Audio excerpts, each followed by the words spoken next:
Shalom, Bapak, Ibu, Saudara yang terkasih di dalam Tuhan Yesus Kristus. Saat ini dari rumah kita masing-masing, kita kembali bersekutu bersama dalam kebaktian online GKJ Wirobrajan. Pada minggu kedua 14 Juni tahun 2020, kita akan menggumulkan tema Komunitas yang melakukan firman dan melayani Allah. Terambil dari Injil Matius pasal 9 ayat 35 sampai dengan pasal 10 ayat yang ke-8. Mari kita memasuki saat teduh untuk mempersiapkan hati memasuki hadirat Allah. Jemaat dipersilakan berdiri. Panggilan beribadah. Saudara sekalian, jemaat kepunyaan Allah, marilah kita mempersiapkan diri untuk berbakti kepada Allah dengan menghayati bahwa Tuhan memanggil kita untuk hidup dalam komunitas persekutuan sebagai pelaku firman dan pelayan Allah. Bersama kita pujikan Kidung Pujian 21, bait pertama dan ketiga. Pujilah Tuhanmu.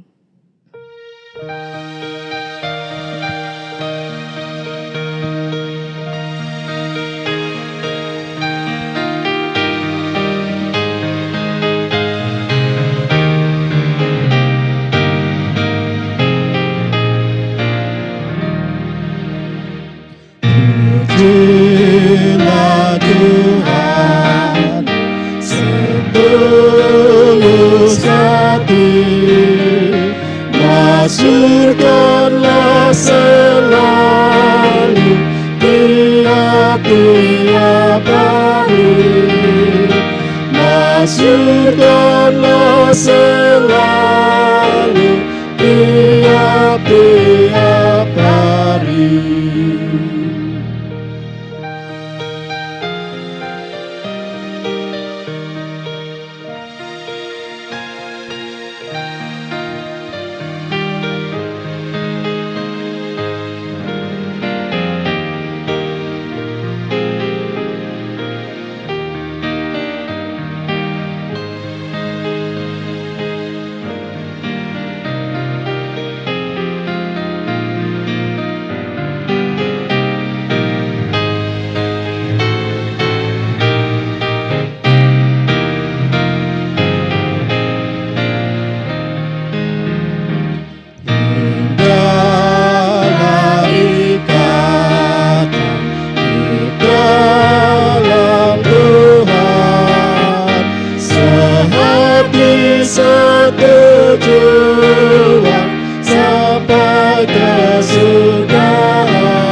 Setujuan sampai kesudahan.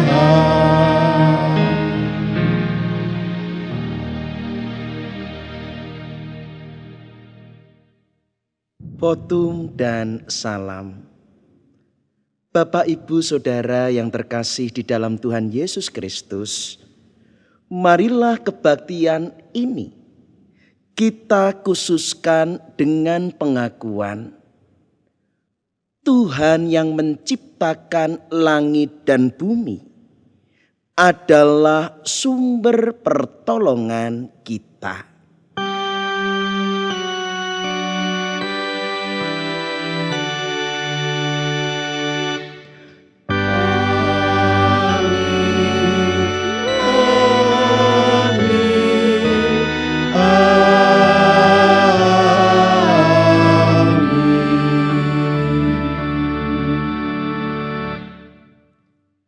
Kasih karunia dan damai sejahtera dari Allah Bapa kita dan Tuhan Yesus Kristus ada pada saudara sekalian Dan beserta saudara juga. Jemaat dipersilahkan duduk. Kata pembuka. Jemaat yang terkasih di dalam Tuhan Yesus Kristus, ibadah pada minggu ini mengambil tema komunitas yang melakukan firman dan melayani Allah. Matius 10 ayat 7 sampai 8 demikian. Pergilah dan beritakanlah, kerajaan surga sudah dekat. Sembuhkanlah orang sakit, bangkitkanlah orang mati, tahirkanlah orang kusta, usirlah setan-setan. Kamu telah memperolehnya dengan cuma-cuma. Karena itu, berikanlah pula dengan cuma-cuma. Dalam berkarya, Yesus memanggil dan mengutus para murid untuk turut terlibat dalam memberitakan kerajaan surga dan melenyapkan penyakit serta kelemahan. Oleh karena itu, bersama ibadah hari ini, kita menghayati kembali pemilihan Allah atas kita, bukan untuk merasa lebih baik daripada yang lain, melainkan untuk menerima tugas sebagai utusan yang hidup, yaitu sebagai pelaku firman dan pelayan Allah. Mari kita mengangkat hati bahwa kita telah dipilih, diselamatkan, dan dengan demikian kita harus menjadi saksi Tuhan di segenap sisa hidup kita. Kidung Pujian 18, bait pertama dan keempat, sembahlah Tuhan.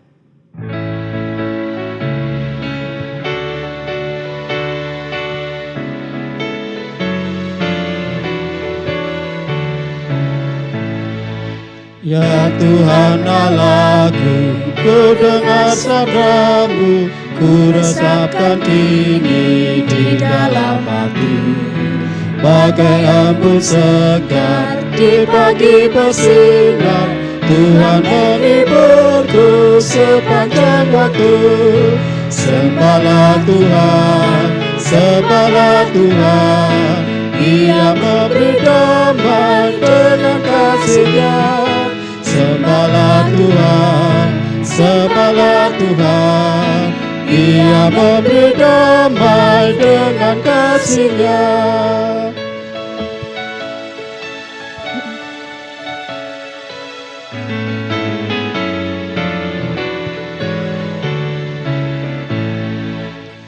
Akan kuwartakan keagungan Tuhan yang memberi harapan bagi apa-apa. Tangannya terbuka bagi semua orang.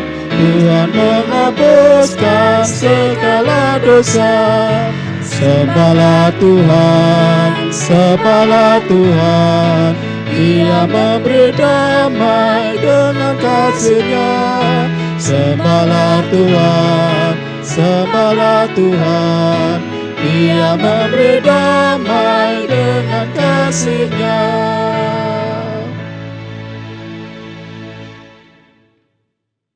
Pengakuan dosa. Firman Tuhan dalam Injil Markus pasal 12 ayat 29 sampai 31 mengajarkan kepada kita demikian. Jawab Yesus, hukum yang terutama ialah, dengarlah hai orang Israel, Tuhan Allah kita, Tuhan itu esa. Kasihilah Tuhan Allahmu dengan segenap hatimu, dan dengan segenap jiwamu, dan dengan segenap akal budimu, dan dengan segenap kekuatanmu. Dan hukum yang kedua ialah, kasihilah sesamamu manusia seperti dirimu sendiri.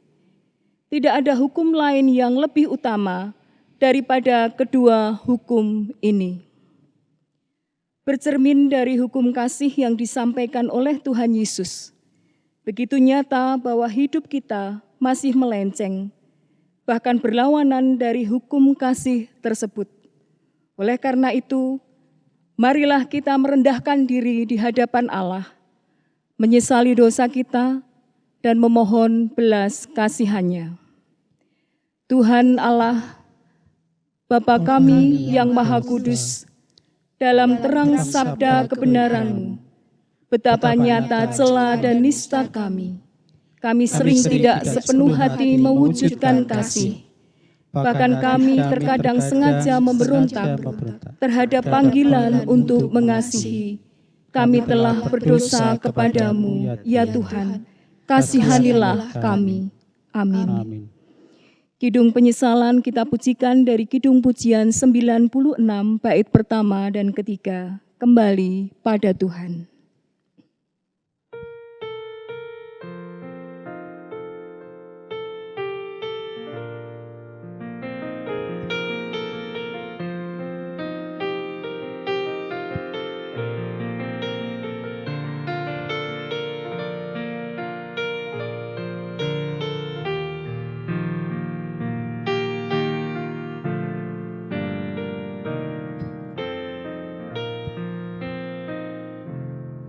Tuhan dosa, datanglah pada Tuhan.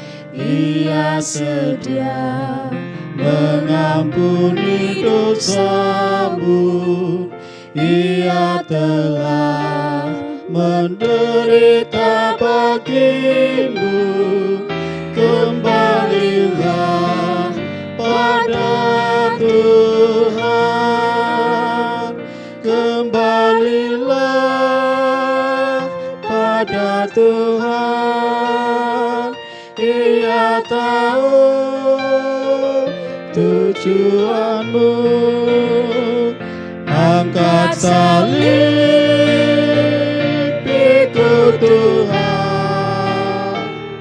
Kembalilah pada Tuhan.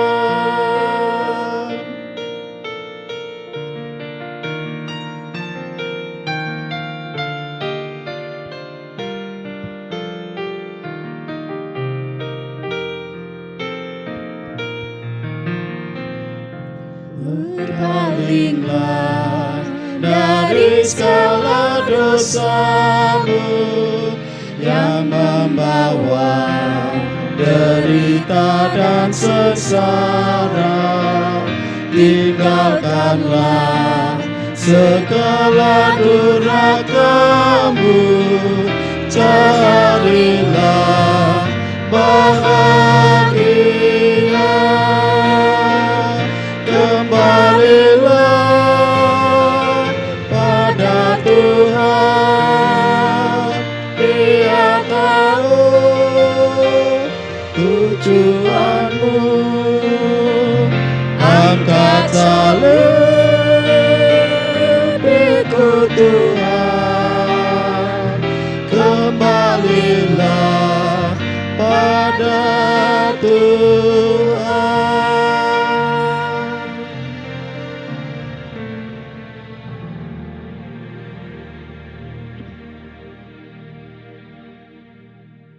Jemaat dipersilakan berdiri. Berita anugerah. Jemaat yang dikasihi Tuhan Yesus Kristus, kepada kita yang mengaku, menyesali, dan mengharapkan pengampunan dosa dari Allah. Dengarlah sabda berita anugerah, kemurahannya untuk menguduskan kita dan mengampuni pelanggaran-pelanggaran kita. Sabda berita anugerah terambil dari Roma pasal 3 ayat 23 sampai 24 yang demikian. Karena semua orang telah berbuat dosa dan telah kehilangan kemuliaan Allah, dan oleh kasih karunia telah dibenarkan dengan cuma-cuma karena penebusan dalam Kristus Yesus. Demikianlah berita anugerah dari Tuhan. Syukur kepada Allah. Sebagaimana Kristus telah menyatakan damai sejahteranya bagi kita, maka marilah kita juga hidup berdamai satu dengan yang lain. Masih dengan bangkit berdiri, mari bersama-sama kita mengagungkan Allah dan menyatakan kesanggupan kita Dalam nyanyian Kidung Pujian 178, bait pertama dan ketiga, Ya Yesus terang dan kuat kami.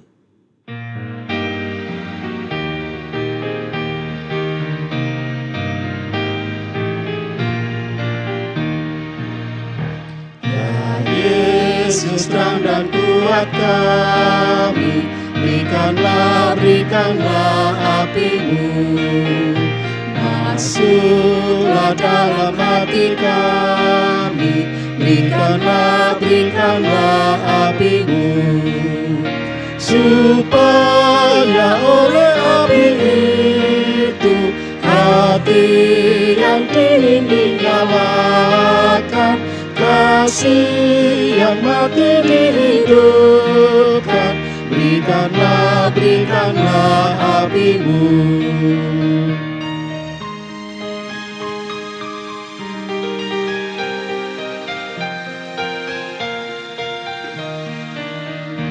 Ya Roh Kudus yang membangkitkan, turunkan kuasa-Mu, bangkitkan kasih-Mu yang padam, turunkan kuasa-Mu, agar ku sanggup menyaksikan kasih-Mu yang tak terkirakan, sehingga masyurlah nama-Mu, turunkan kuasa-Mu.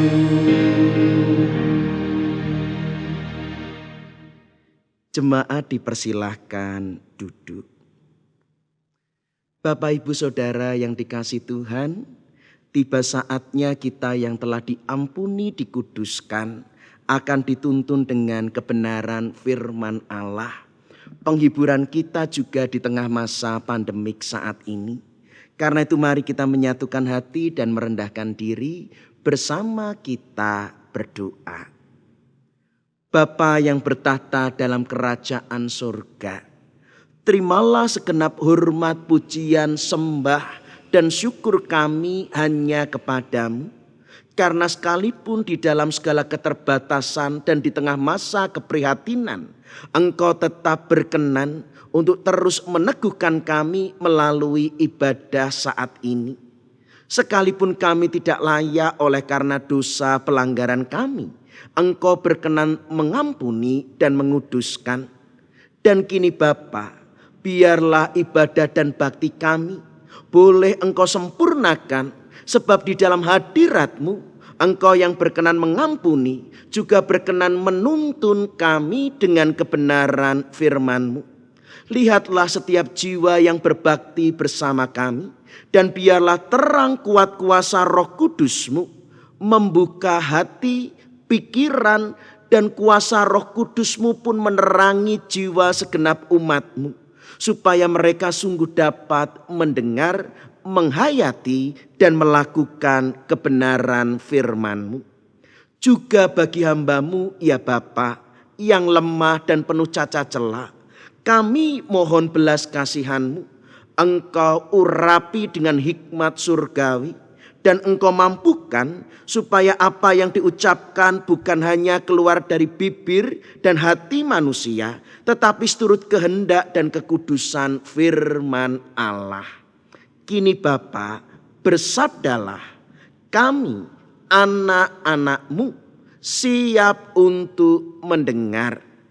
Di dalam nama Tuhan Yesus Kristus, firman Allah yang hidup, kami berdoa. Amin. Bapak, Ibu, Saudara yang dikasihi Tuhan Yesus Kristus, pembacaan Injil hari ini, Injil Yesus Kristus, diambil menurut Injil Matius pasal 9 ayat 35 sampai pasal 10 ayat 8. Yang demikian sabda Tuhan kita akan mendengar dan menyaksikan melalui tampilan video berikut ini.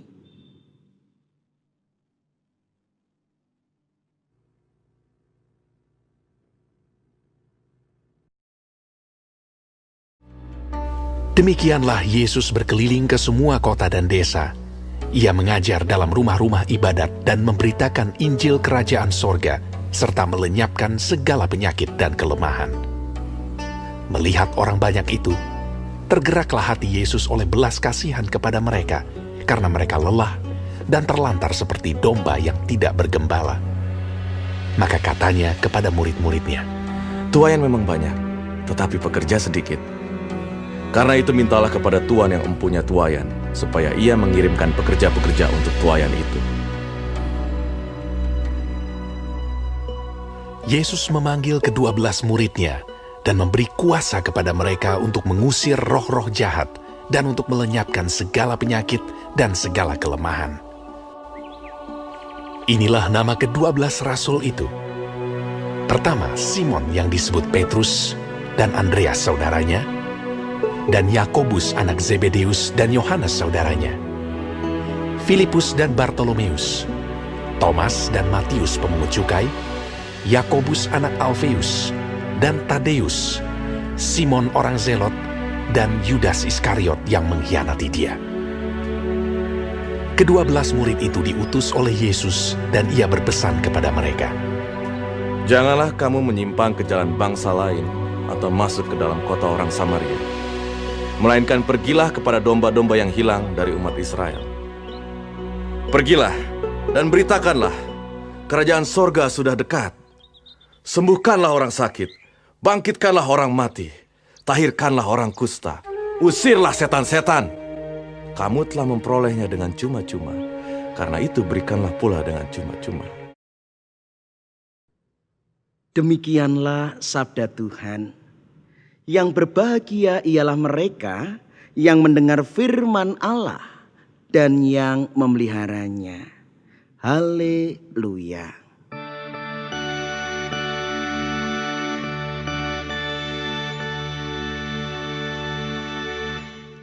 Haleluya, haleluya, haleluya.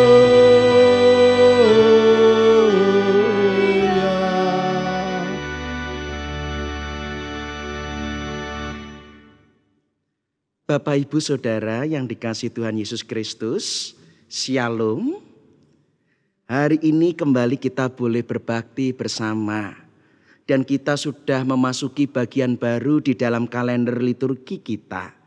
Kita sudah merayakan Paskah, kematian, kebangkitan Kristus. Kita sudah merayakan Pentakosta, anugerah Roh Kudus yang menetapkan kita sebagai kepunyaannya. Kita di minggu yang lalu juga telah merayakan Trinitas, kuasa Allah Bapa, Putra, dan Allah Roh Kudus. Dan minggu ini kita sudah memasuki minggu biasa. Tema kita hari ini di minggu 14 Juni 2020 adalah komunitas yang melakukan firman dan melayani Allah. Saya ingin mengawali karenanya. Justru begitu banyak yang telah Tuhan perbuat bagi kita. Dia telah menderita, menebus, bangkit. Dia telah mengaruniakan Roh Kudus di dalam kehidupan kita. Dan keselamatan kita telah ditetapkan oleh karya Allah Bapa, Putra, dan Roh Kudus. Maka kini saatnya bagi kita yang telah menerima segala kebaikan Allah. Saya mengawali khotbah dengan sebuah pertanyaan. Terus mengapa kita, saya, Bapak, Ibu, Saudara menjadi orang Kristen? Saatnya berefleksi pribadi. Mengapa saya menjadi orang Kristen? Nah, ternyata biasanya saya mendapatkan ada dua jawaban umum. Umum itu sering didengar dan juga sering diterima. Persoalannya jawaban yang umum ini bukan jawaban yang benar, melainkan jawaban yang salah. Tampaknya benar karena umum, tetapi sejatinya salah. Dua jawaban mengapa saya menjadi Kristen yang salah kaprah. Pertama, jadi orang biasanya menjawab, kenapa kok kamu jadi orang Kristen? Jawaban pertama seakan-akan realitas, Lah wong saya memang dari keturunan keluarga Kristen. Jawaban ini seakan-akan benar karena memang orang tua kita, mungkin juga kakek nenek kita, mungkin sampai buyut kita, canggah, gantung siwur, udek-udek, gerobak sente, 7 turunan memang orang Kristen. Lalu kita menyimpulkan saya Kristen karena keturunan keluarga Kristen. Kalau perlu piaraan kita, anjing kita, burung kita, kucing kita, baptis semua. Karena memang dari keluarga Kristen. Bukan itu jawaban yang benar. Karena kekristenan tidak ada hubungannya darah dan daging. Tuhan Yesus sendiri menegur umat Yahudi. Jangan kira kamu adalah umat Allah hanya karena kamu keturunan Abraham.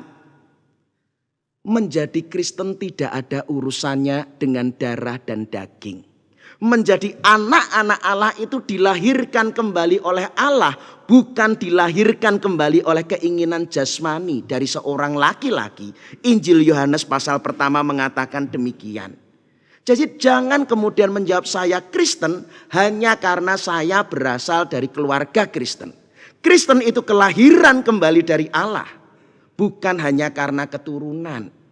Biasanya kalau Kristen karena keturunan, justru yang dipegang adalah tradisinya, ritualnya.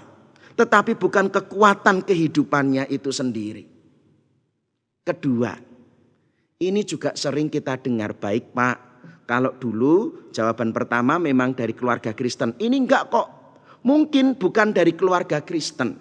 Lalu kemudian dijawab jawaban kedua adalah, saya memang ingin menjadi Kristen. Ini karena pilihan saya, ini karena keputusan saya untuk menjadi orang Kristen. Tampaknya benar. Tetapi tolong perhatikan, kekristenan itu bukan karena kita yang memilih. Kekristenan itu bukan karena kita yang menghendaki menjadi Kristen. Kok begitu? Coba, kalau berkata saya yang ingin menjadi Kristen, ini seakan seperti pilih, oh aku pilih kacamata, kacamatanya yang cocok Kristen. Oh aku milih baju, oh bajuku yang cocok adalah Kristen. Ini berarti masalah kehendak manusia. Ini berarti masalah cocok-cocokan. Kalau sudah demikian, oh aku karena cocoknya Kristen, karena keinginanku, malah menjadikan wong Kristen karepe dhewe. Iya, aku cocok dengan Kristen, tapi nanti firman Tuhan yang dicocoki ya menurut keinginannya sendiri. Yang tidak cocok dengan keinginannya ya tetap nggak mau. Jadi Kristennya ya tetap Kristen karepe dewe. Ngaku Kristen tidak mau bersekutu, ngaku Kristen tidak hidup berkenan di hadapan Allah. Ngaku Kristen tetapi tidak bertumbuh di dalam kebenaran firman karena golek cocoki dewe. Firmannya pun juga dipilah-pilah. Oh kalau firman ini aku cocok, aku lakukan. Oh kalau mengampuni orang lain susah, aku nggak mau misalnya.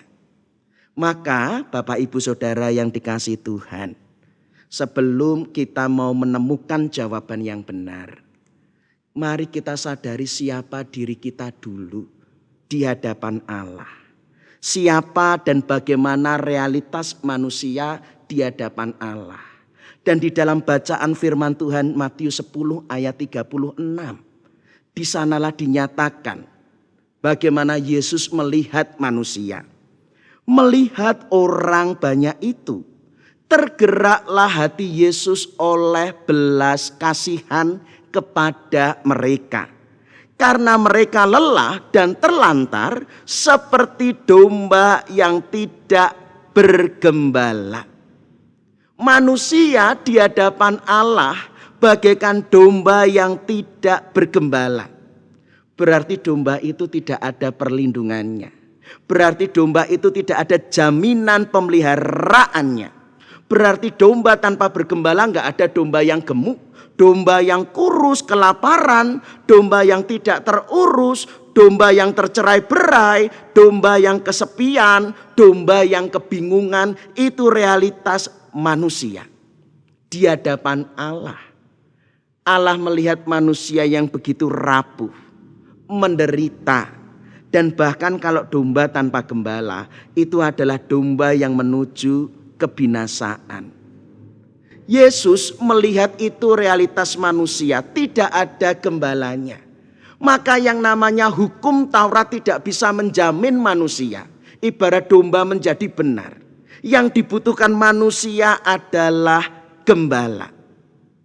Maka Tuhan lalu melihat betapa kasihannya manusia itu. Itulah mengapa Yesus datang. Karena Yesus memang datang untuk menjadi gembala atas manusia. Karena itu Bapak Ibu Saudara yang dikasihi Tuhan, saya tidak memberi jawaban yang benar, tapi ini penghayatan iman yang benar. Mengapa saya menjadi orang Kristen? Realitasnya saya lemah seperti domba yang tidak bergembala. Karena Allah yang memilih, Allah yang memanggil kita.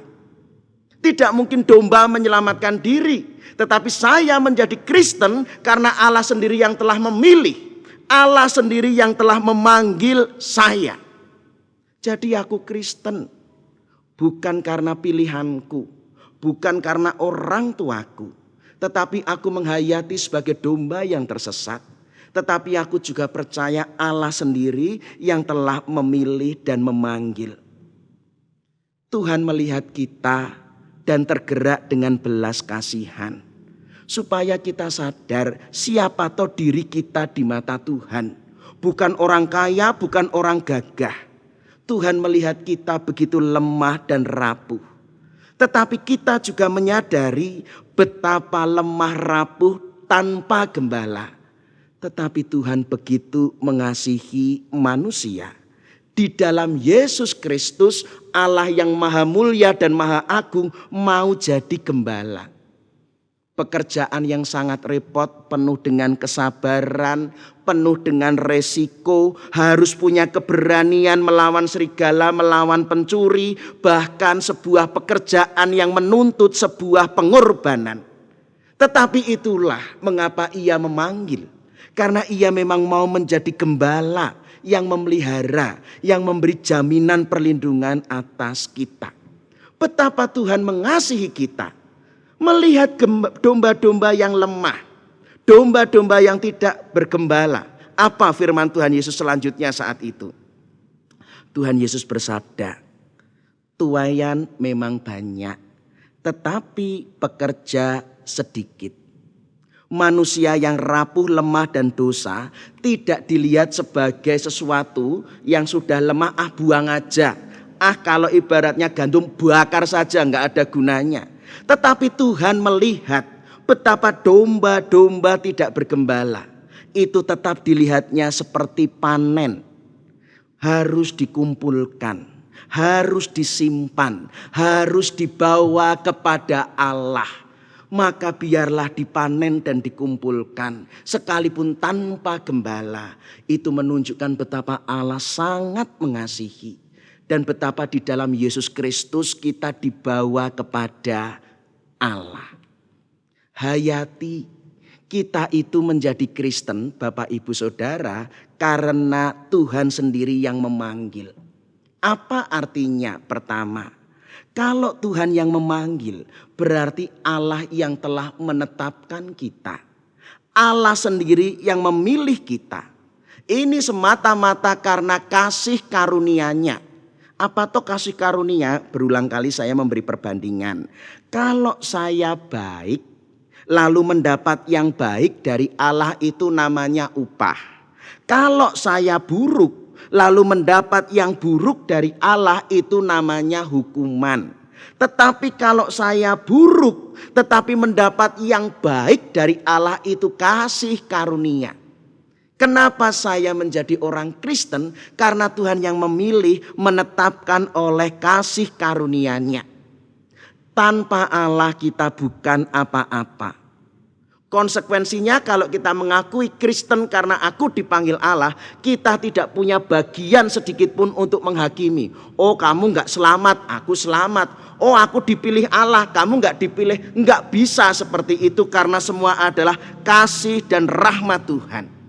Maka berulang kali menjadi Kristen sekalipun, keyakinan keselamatan sekalipun tidak pernah menjadikan kita boleh menghakimi, bahkan termasuk mengkafirkan orang lain.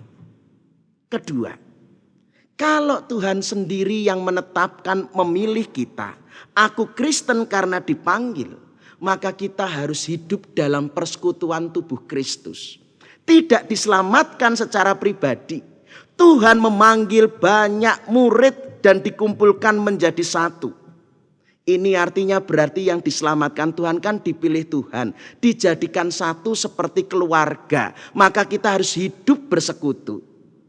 Di dalam keluarga kita nggak boleh milih, aku pengen mbakku yang cantik, aku pengen adikku yang gemesin, aku pengen papaku artis begitu. Aku pengen ibuku selebgram, nggak boleh memilih. Semua telah ditetapkan Allah. Sebagaimana keluarga yang kita terima, berarti di dalam Kristus yang menyelamatkan kita. Kita hidup dalam persekutuan. Tidak boleh mengaku aku Kristen ning ra duwe gereja. Aku Kristen tapi tidak punya gereja. Aneh. Kristen juga harus menjadi sebuah persekutuan sebagaimana Tuhan memanggil para murid-muridnya. Dan sebagaimana keluarga di sana saling menerima. Sebagai rekan sekerja di sana pun saling membantu, saling menopang, saling bergantung dan saling melengkapi. Itu orang yang sungguh dipanggil, mesti bersekutu dan mesti saling menopang satu sama lain. Sebagaimana rekan sekerja, sebagaimana keluarga. Makna panggilan yang ketiga. Kalau Tuhan yang memanggil dan kalau Tuhan telah menciptakan sebuah persekutuan, maka makna panggilan Tuhan menyatakan bahwa kini kita hidup bukan dengan rencana, keinginan dan cita-cita kita. Setelah dipanggil, diselamatkan menjadi Kristen, berarti rencana hidup kita bukan lagi rencana pribadi kita. Rencana kita, hidup kita, lihat bagaikan gambar, adalah rencananya Allah. Rencana besar Allah bersama dengan umat Allah. Tuhan punya rencana atas hidup kita, tapi bukan juga hanya pribadi. Bersama dengan yang lain menjadi satu rencana besar. Kita mau ditunjukkan benar Tuhan menyelamatkan kita karena anugerah. Tapi bukan diselamatkan seperti objek sudah selamat, duduk sana manis, diam, pasif. Enggak. Setelah diselamatkan, Tuhan juga berkenan memilih dan memakai kita. Kita diberi peran dan tugas, kita menjadi utusan Tuhan, kita menjadi penuai itu yang diharapkan Allah atas orang-orang yang telah diselamatkan. Dan lebih perhatikan kembali Bapak Ibu Saudara, siapa toh yang dipanggil Tuhan untuk menjadi muridnya, untuk menjadi para penuainya. Ternyata orang-orang biasa. Tidak ada yang kaya raya, yang punya pengaruh. Tetapi mereka orang-orang yang sederhana. Tetapi mau menunjukkan justru segala sesuatu berharga bukan ditentukan dari kemampuan, potensi, kekayaan atau kedudukan. Yang membuat istimewa, betapapun sederhana semua akan berharga kalau berada dalam rancangan Allah. Semua itu berharga kalau di tangan Allah. Itu yang mau Tuhan ajarkan atas kehidupan. Siapa mereka yang dipilih? Bayangkan. Orang-orang yang belum tentu cocok satu sama lain. Matius itu pemungut cukai. Sedangkan Simon dan Yudas itu orang Zelot. Yang keduanya bermusuhan. Kalau tidak dipanggil dalam murid Tuhan Yesus, mereka mungkin saling bunuh-bunuhan. Di mata orang Zelot, yang namanya Matius pemungut cukai itu adalah penjilat pemerintah. Layak disingkirkan. Sedangkan di mata pemungut cukai, orang-orang Zelot ini pengganggu kestabilan, layak dilawan. Tetapi lihat kalau dipersatukan di dalam Kristus, orang yang harusnya musuhan di dalam Kristus menjadi rukun dan saling mengasihi. Jadi aneh nek Kristen nek malah jadi padu. Itu aneh. Harusnya dalam Kristen itu justru menjadi bersatu. Yang di luar Kristen bisa bermusuhan. Di dalam Kristen itu diperdamaikan. Di dalam Kristen itu dipersatukan. Dan itulah rencana besar Allah. Di dalam Kristus apapun perbedaannya, semua boleh dipersatukan sebagai umat Allah. Itu rancangan besarnya. Dan itulah mengapa Bapak, Ibu, Saudara dan saya itu dilibatkan. Maka Bapak, Ibu, Saudara yang dikasihi Tuhan Yesus Kristus, kalau hari ini kita menghayati tema komunitas yang melakukan firman dan yang melayani Allah. Kita mau diajak setelah merayakan Pentakosta, setelah kita merayakan Trinitas. Mari wujudkan bahwa hidupku sebagai milik Allah, orang Kristen adalah orang-orang yang dipanggil, dipilih oleh Allah. Allah yang memilih sendiri. Maka rencananya adalah rencana Allah, bukan rencana pribadi kita lagi. Mari kita mewujudkan setelah menerima Roh Kudus dan karya kuasa Bapa, Putra, Roh Kudus, bahwa kita mewujudkan hidup sebagai komunitas, yaitu gereja. Kalau dulu dunia memang adalah karya Allah, tetapi jatuh ke dalam dosa. Kini telah diciptakan sebuah baru, yaitu gereja. Ciptaan baru di dalam Yesus Kristus. Maka gereja ciptaan baru inilah yang harus ada di tengah dunia, menyaksikan dan melanjutkan karya Yesus di tengah dunia. Komunitas yang melakukan firman dan melayani Allah, hidup sebagai panggilan dan hidup sebagai persekutuan umat Allah, ciptaan baru dalam Kristus. Apa bagian kita? Baik, 2 bagian. Pertama, dikatakan komunitas yang melakukan firman. Ini berarti setiap kita menjadi Kristen. Bukan hanya artinya betul kalau katanya Kristen itu pengikut Kristus. Tetapi Yesus sendiri tidak pernah mengharapkan pengikut. Yesus sendiri mengharapkan murid, bukan pengikut. Itu bedanya. Dan seorang murid itu harus mau belajar. Dan seorang murid itu yang paling penting bukan hanya sibuk, tetapi juga mau mendengar. Seorang murid pada intinya bahwa kita harus mau diproses seperti Kristus. Harus memiliki karakter Kristus. Jadi kekristenan tidak hanya berhenti pada berkat, berkat, berkat, dan berkat. Kekristenan harus sampai mengubah hidup kita serupa dengan Kristus. Itulah yang namanya murid. Dan murid yang hidup bersama dengan Kristus, ini berarti kita punya relasi yang dekat, relasi yang akrab secara pribadi. Kalau Kristus itu berbicara lembut, ya kita berbicara lembut. Jangan berbicara keras kuwi niru sapa. Nek ngrungokke alus ya metune alus. Nek ngrungokke A ya metune A, aja metu Z. Maka ini juga sebagai murid yang hidup bersama dengan Kristus. Karena di luar Kristus kita tidak bisa apa-apa.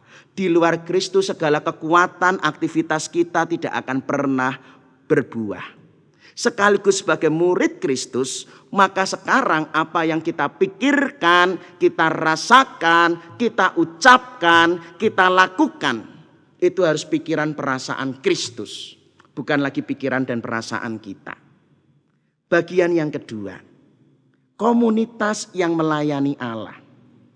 Para murid tadi diutus menyembuhkan orang sakit, membangkitkan orang mati, mentahirkan orang kusta, dan mengusir setan. Apa maksudnya? Pertama, kalau dikatakan menyembuhkan orang sakit, kata sakit itu artinya di dalam bahasa Yunani athenein, yang artinya lemah. Jadi bagian tugas kita adalah mendatangi yang lemah. Seperti Tuhan Yesus melihat domba bergembala yang lemah tidak terawat lalu dilihat sebagai panenan. Berarti kekuatan kasih kita bukan hanya kekuatan memberi, bukan hanya kekuatan menyenangkan. Seperti kekuatan bagi orang sakit, kita memberi kekuatan memberdayakan. Bukan hanya memanjakan, bukan hanya menyenangkan. Manusia-manusia dengan segala kelemahannya harus dipenuhi oleh kekuatan Allah.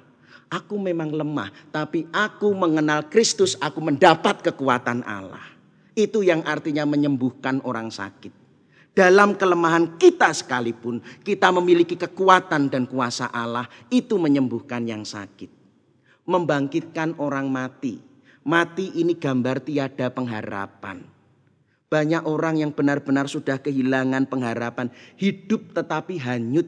Karena sudah tidak lagi punya keinginan apalagi tujuan, karena sudah terlalu banyak kepahitan. Maka artinya membangkitkan orang mati, bagian kita memberdayakan harapannya. Membangkitkan kebaikan-kebaikan Allah dalam hidupnya. Tidak lagi hidup yang sudah pasrah, sudah ngelokro dan tidak lagi berpengharapan. Ketiga, masih ada bagian mentahirkan orang yang sakit kusta. Kusta adalah lambang dari kenajisan. Maka orang yang terkena kusta mesti diasingkan. Orang yang kena kusta mesti juga hidup di dalam kesepian. Karena najis, karena dianggap menular, karena dianggap mencemari. Maka bagian panggilan kita melayani Allah, yaitu untuk menyucikan kita dari tindakan yang cemar, perkataan yang buruk, pikiran sing ngeres. Itu semua harus disucikan dari kecemaran. Jadi memberdayakan termasuk membersihkan dari kebiasaan-kebiasaan yang buruk, pikiran yang buruk, perkataan yang buruk, sikap-sikap yang buruk, yang mencemari, yang merusak. Itu semua harus dikuduskan seperti mentahirkan orang yang kusta. Dan bagian yang terakhir justru yang paling hebat, mengusir setan. Ibarat diusir, Tuhan mau membayangkan bahwa setan terkadang bisa mendiami, sampai menguasai, sampai mengendalikan kehidupan kita. Terkadang begitu banyak manusia yang benar-benar sampai dikendalikan kejahatan, sampai kehilangan kepribadiannya oleh karena dikendalikan nafsu dan kejahatan. Tapi ingat, di dalam Yesus, dosa bukan hanya dikalahkan tapi dihancurkan. Kuasa kejahatan bisa dilepaskan.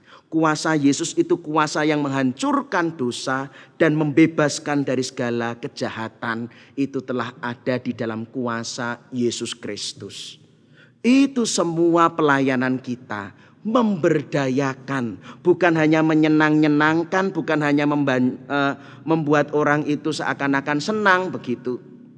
Lebih dari itu. Memberdayakan dari yang berpikiran cemar, memberdayakan bagi yang tidak memiliki pengharapan, memberdayakan orang yang lemah, memberdayakan orang yang tidak lagi mampu dikendalikan, menjadi dikendalikan di dalam Kristus oleh pembebasan Kristus. Bapak Ibu Saudara yang dikasihi Tuhan Yesus Kristus, karena itu pada bagian akhir, marilah kita mengerti bahwa kita sudah menerima anugerah keselamatan. Tetapi bukan berarti anugerah itu kita terima dengan percaya, dipilih Allah lalu menjadi pasif. Anugerah keselamatan memberi kita peran dan tugas kita. Bahwa sekarang kita harus menjadi muridnya. Dan yang namanya murid harus mencari kebenaran. Yang namanya murid harus hidup dalam ketaatan. Yang namanya murid itu harus meningkat kelasnya, ada pertumbuhan. Yang namanya murid, kita harus memperhatikan perkara-perkara kekal. Beda dengan pengikut. Pengikut itu yang ikut tapi cari keuntungan.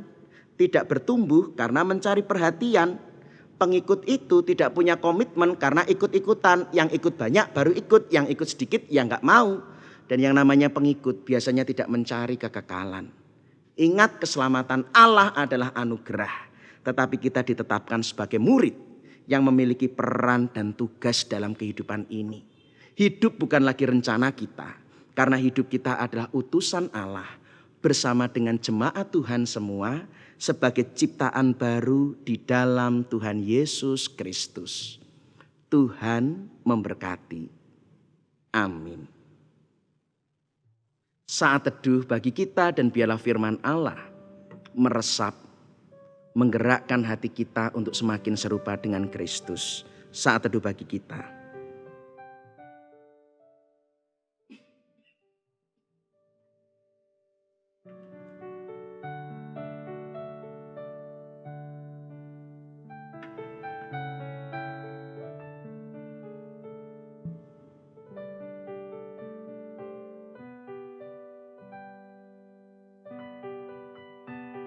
Mari kita berdoa.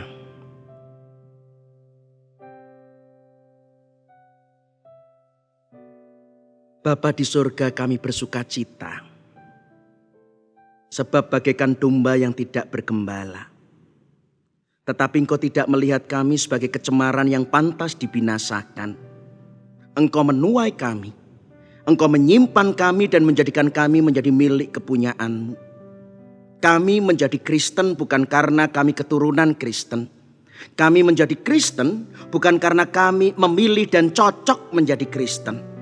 Kami Kristen karena Engkau yang telah menetapkan dan memilih kami, supaya kami percaya akan rahmat dan anugerah-Mu.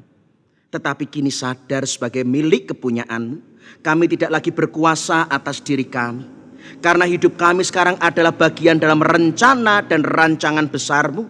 Karena hidup kami adalah bagian dari persekutuan umat kepunyaan-Mu. Maka dengan demikian Bapa, kini kami siap utuslah. Supaya kami sungguh hidup bukan sebagai pengikut yang hanya ikut-ikutan mencari berkat kesenangan dan berubah-ubah karena tidak mengejar kekekalan. Tetapi di dalam Kristus kami menjadi ciptaan baru sebagai murid yang mau belajar, yang sungguh mendengar, yang diproses untuk serupa dengan Kristus. Yang terlibat pelayanan Allah untuk memberdayakan kehidupan. Sebab gereja adalah ciptaan baru di dalam Kristus yang memulihkan dunia. Maka biarlah kehadiran kami umat-Mu, gereja dimanapun, boleh bersama-sama dengan umat seluruh dunia untuk memulihkan dan memberdayakan. Yang sakit dalam kelemahan mendapat kekuatan Allah. Yang kehilangan pengharapan dalam kematian dibangkitkan oleh kebaikan Allah. Yang dicemari oleh kusta, dicemari oleh pikiran, perasaan, perkataan yang buruk, dikuduskan oleh kuasa Allah. Bahkan Engkau akan menghancurkan segala kejahatan, menghancurkan segala kuasa dosa. Sebab kuasa Kristus pun mengusir setan-setan, sehingga kami tidak lagi dikendalikan oleh nafsu, tapi kami dikendalikan oleh kuasa Roh Kudus. Terpujilah kuasa-Mu ya Allah Bapa, Putra dan Roh Kudus. Maka biarlah kami sungguh menjadi murid yang mengambil peran dan tugas kami di tengah dunia sebagai saksi Tuhan. Terima kasih Bapa, dalam Kristus kami berdoa dan mengucap syukur. Amin.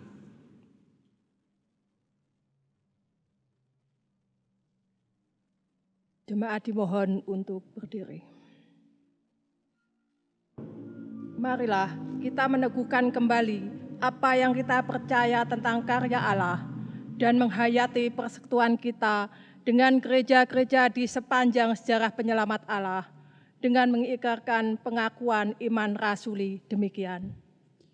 Aku percaya kepada Allah Bapa yang Maha Kuasa, Khalik langit dan bumi, dan kepada Yesus Kristus anaknya yang tunggal Tuhan kita, yang dikandung daripada Roh Kudus, lahir dari anak darah Maria, yang menderita di bawah pemerintahan Pontius Pilatus, disalibkan, mati dan dikuburkan, turun ke dalam kerajaan maut. Pada hari yang ketiga, bangkit pula dari antara orang mati, naik ke surga, duduk di sebelah kanan Allah Bapa yang Maha Kuasa, dan akan datang dari sana untuk menghakimi orang yang hidup dan yang mati. Aku percaya kepada Roh Kudus, gereja yang kudus dan am, persekutuan orang kudus, pengampunan dosa, kebangkitan daging dan hidup yang kekal. Amin. Jemaat dipersilahkan duduk. Bapak Ibu Saudara yang dikasihi Tuhan, kini marilah kita menyatukan hati, merendahkan diri di hadirat Allah, kita bersama memanjatkan segenap doa syukur dan permohonan syafaat kita. Mari kita berdoa. Bapa di surga, kami mengucap syukur atas firman yang telah kami terima, dan biarlah kebenaran-Mu mengubah kehidupan kami sebagai pelaku-pelaku firman-Mu dan juga sebagai pelayan-pelayan Allah. Maka Bapa, kami ingin mewujudkan kesaksian kami melalui segenap permohonan doa syafaat kami. Kami mendoakan kehidupan dunia dalam keprihatinan ini, tetapi kami tetap percaya Engkau memegang kendali. Maka di dalam belas kasihan-Mu kami memohon, lepaskanlah kami dari kesesakan dan kesusahan ini. Pulihkanlah kehidupan kami Bapa, sehingga kami dapat bertahan dan melaluinya. Karena itu jika kami akan memasuki masa new normal, biarlah kami tetap boleh waspada. Kami boleh memenuhi protokol kesehatan bukan sebagai pembatasan, tetapi juga penghormatan supaya tidak lebih tertular lebih banyak. Tetapi kami boleh saling menjaga, menopang dan melayani di dalam ketaatan protokol kesehatan. Engkau juga karuniakan setiap pemimpin-pemimpin dunia, terlebih pemerintahan bangsa kami. Di dalam hikmat-Mu Engkau mampukan memulihkan situasi kesusahan di tengah kehidupan bangsa dan negara kami. Berkati juga segenap pejuang-pejuang di garis depan, para pelayan kesehatan dan pelayan publik yang tetap harus melayani supaya kehidupan tetap bergerak dan berjalan. Meski mereka harus bertaruh kesehatan bahkan kehidupan mereka, meski mereka bahkan harus terpisah dari keluarga mereka. Pelihara dan jaga supaya segenap pelayanan mereka Tuhan berkati, menopang kehidupan kami. Tuhan juga tetap melindungi mereka dari segala kerentanan dan tetap memelihara keluarga mereka. Kami juga membawa serta bagi yang terdampak secara langsung, yaitu kesehatan, baik sebagai pasien positif, baik sebagai ODP, PDP ataupun orang tanpa gejala, semuanya kami bawa kepadamu, ya Allah sumber kehidupan, karena jamahan tangan-Mu lah yang penuh kuasa untuk membangkitkan, menghiburkan, dan oleh belas kasih Kristus, darah Kristus yang kudus mengaruniakan kesembuhan.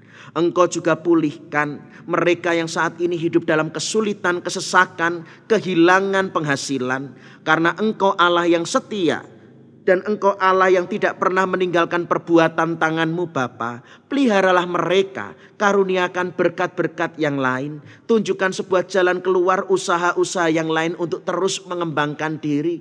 Engkau tidak akan membiarkan segenap milik kepunyaan-Mu tanpa gembala, kelaparan, kesepian, kekurangan, bahkan dalam kebinasaan. Pulihkan kehidupan mereka yang begitu sulit di saat-saat seperti ini. Dan juga Bapa, kami mohon kuasa pemulihan-Mu atas relasi yang menjadi rusak karena stigma, karena kecurigaan, karena kepentingan-kepentingan politik satu dengan yang lain yang semakin rusak. Sebagaimana saat ini kembali isu rasisme, pembedaan orang berdasarkan sara memecah belah kehidupan bangsa kami.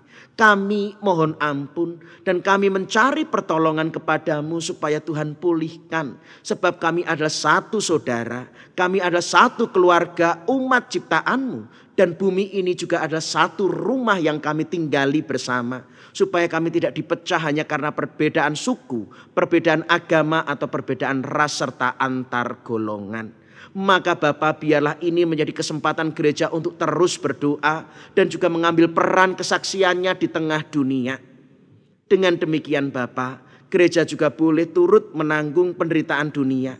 Sebagaimana Kristus yang berbela rasa untuk menanggung dosa pelanggaran kami. Mampukan juga gereja untuk mengembangkan pelayanan-pelayanan kreatif. Sehingga sekalipun jemaat masih dalam segala keterbatasan, tetap terpelihara dan tetap bertumbuh imannya melalui pelayanan-pelayanan gereja. Bahkan kesempatan ini pun menjadi kesempatan kami untuk saling terbuka dan belajar meningkatkan kualitas pelayanan kami sebagai satu tubuh Kristus. Bapa yang Maha Baik, kami juga berdoa bagi jemaat Tuhan yang saat ini dalam gangguan kesehatan. Kami mohon lawatan, penghiburan dan kesembuhan dari Tuhan. Yang saat ini usia lanjut tetaplah Tuhan lindungi. Tuhan karuniakan umur panjang dan hati yang penuh damai sejahtera.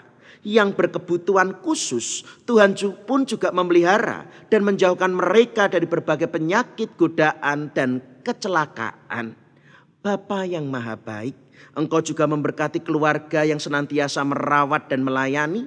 Engkau limpahi dengan kesetiaan dan kesabaran di dalam menunjukkan kasih dan bakti di tengah keluarga. Kini Bapa, kami pun berdoa dalam pergumulan kami masing-masing. Engkau mampukan kami untuk menunaikan tugas tanggung jawab kami. Dalam belajar, kami boleh memberi yang terbaik. Dalam bekerja, kami boleh tetap menjadi saluran berkat Tuhan. Terlebih dalam beribadah, biarlah keterbatasan waktu bukanlah saat kami untuk mengeluh, tetapi kami saat menikmati bersama keluarga sebagai kepunyaan-Mu untuk membangun mezbah keluarga, untuk lebih banyak waktu saling mendengar, dan kami boleh bertumbuh di dalam kebenaran firman-Mu. Terima kasih Bapa, berkatilah segenap jemaat-Mu yang boleh berbakti bersama dengan kami, sekalipun dari rumah kami masing-masing. Engkau memberkati, Engkau melindungi mereka, Engkau mengaruniakan jalan keluar dan kelepasan di dalam segenap pergumulan kami, dan biarlah kami siap untuk menyongsong normal baru, bukan dalam kepanikan tetapi dalam kewaspadaan, kehati-hatian, dan kami tidak menjadi sembrono karenanya. Terima kasih Bapa, begitu panjang seru doa permohonan syafaat kami, karena hanya kepadamu kami membawa segala permohonan kami, dan hanya kepadamu kami sungguh percaya Engkau mendengar, Engkau menyempurnakan doa ini, Engkau mengampuni segala dosa dan kesalahan kami. Doa ini kami panjatkan di dalam nama Tuhan Yesus Kristus, Juru Selamat dan Juru Syafaat kami yang hidup. Dengarkanlah doa kami Bapa, dan jadilah kehendak-Mu. Amin. Jemaat yang kasih Tuhan, saatnya lah kita mempersembahkan persembahan syukur kepada Tuhan. Adapun ayat pengantar persembahan diambil dalam Mazmur 50 ayatnya yang ke-14. Persembahkanlah syukur sebagai korban kepada Allah, dan bayarlah nasarmu kepada Yang Maha Tinggi. Kidung persembahan diiringi dengan kidung pujian 149 bait yang pertama dan ketiga. Persembahan kami.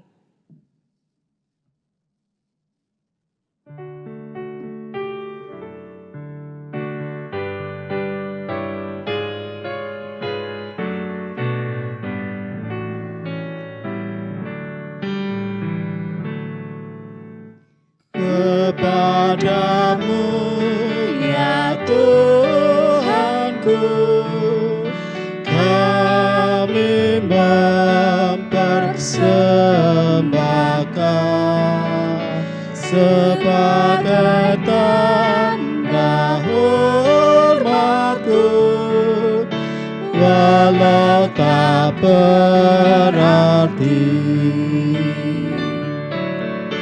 Terimalah dan kuduskanlah persembahan ini bagi kebesaran dan kemuliaan-Mu di bumi.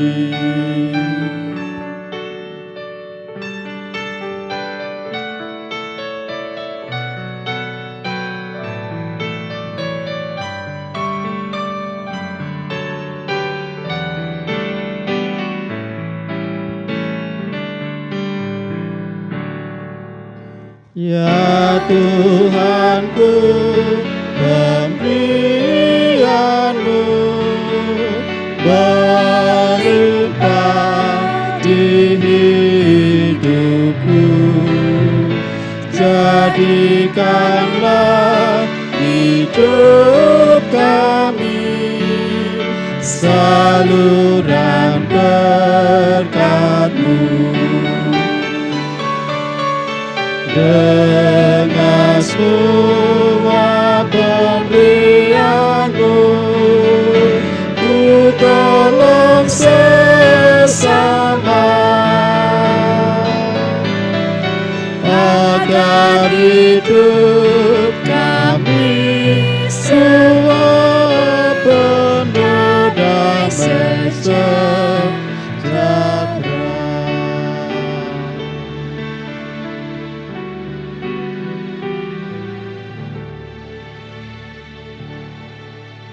Jemaat yang dikasihi Tuhan, mari kita menghadap Tuhan di dalam doa.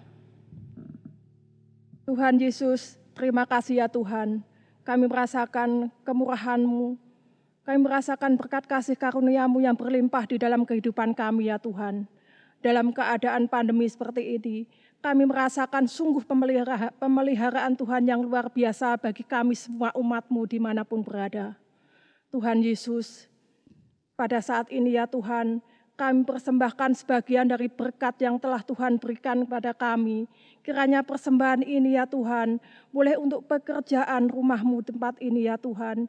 Kiranya Tuhan pimpin bagi pengelola persembahan ini ya Tuhan, sehingga pengelolaan dapat terlaksana dengan bijaksana. Tuhan Yesus, kami juga berterima kasih atas segala firman-Mu melalui Bapak Pendeta Yosef Christio Nugroho. Biarlah firman ini menjadi pelita di dalam kehidupan kami sehari-hari, agar kami bisa melaksanakan di dalam kehidupan kami. Berkatilah keluarga Bapak Pendeta Yosef ini ya Tuhan, kiranya Engkau selalu menganugerahkan kasih setia-Mu, terlebih berikan berkat kesehatan selalu ya Tuhan bagi beliau dan keluarganya. Tuhan, sebentar lagi kami akan meninggalkan tempat ini, bimbing kami dalam perjalanan kami masing-masing. Dan kami akan bersama-sama mengucapkan doa Bapa kami. Bapa kami yang di surga, dikuduskanlah kiranya nama-Mu, datanglah kerajaan-Mu, jadilah kehendak-Mu di bumi seperti di surga. Berikanlah kami pada hari ini makanan kami yang secukupnya, dan ampunilah kami akan kesalahan kami, seperti kami juga mengampuni orang yang bersalah kepada kami. Janganlah membawa kami ke dalam pencobaan, tetapi lepaskanlah kami daripada yang jahat. Karena Engkau-lah yang empunya kerajaan dan kuasa dan kemuliaan sampai selama-lamanya. Amin. Bapak, Ibu, Saudara, jemaat kami mohon untuk bangkit berdiri. Bersama-sama kita diutus Allah sebagai murid yang telah memilih dan menetapkan kita sebagai kepunyaannya. Sebelum menerima berkat, kita siapkan hati bersama Kidung Pengutusan, Kidung Pujian 132, Kuasa serta Nama-Mu.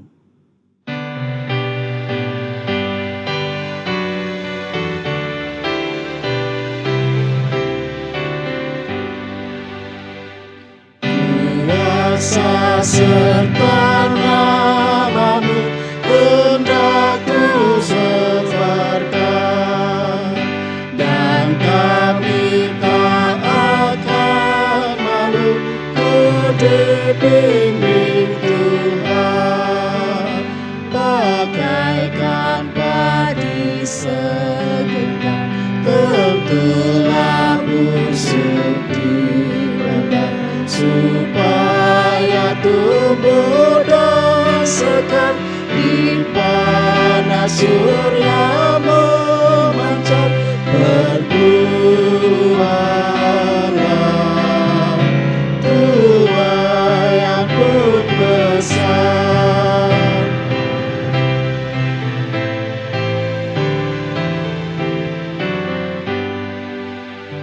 Teladan sudah Kau berikan dengan derita-Mu, melalui salib kejam Kau terima kuasa-Mu. Bagian Kamu tak lebih seperti segenggam benih melintas kubur yang gelap, agar kelak Ku menetap bersama-Mu di Firdaus gemerlap.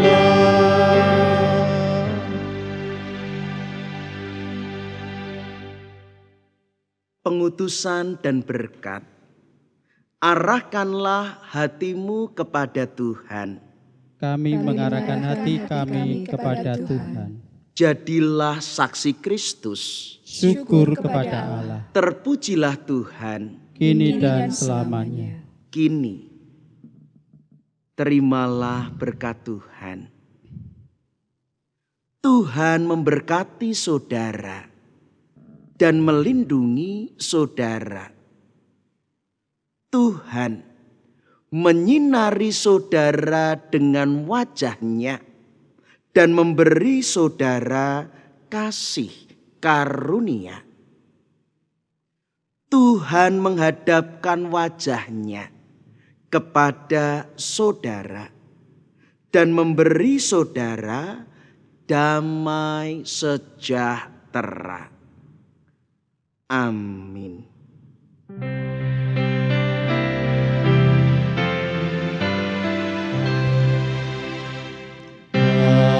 Haleluya, haleluya, haleluya, haleluya, haleluya. Amin,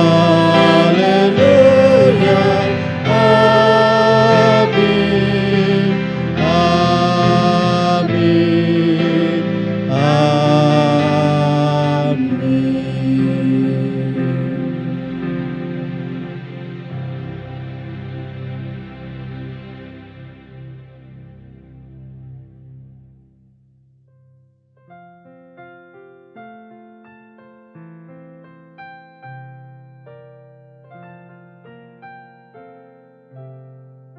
Demikianlah Bapak, Ibu, Saudara yang dikasihi Tuhan, ibadah minggu kedua 14 Juni tahun 2020 pada hari ini.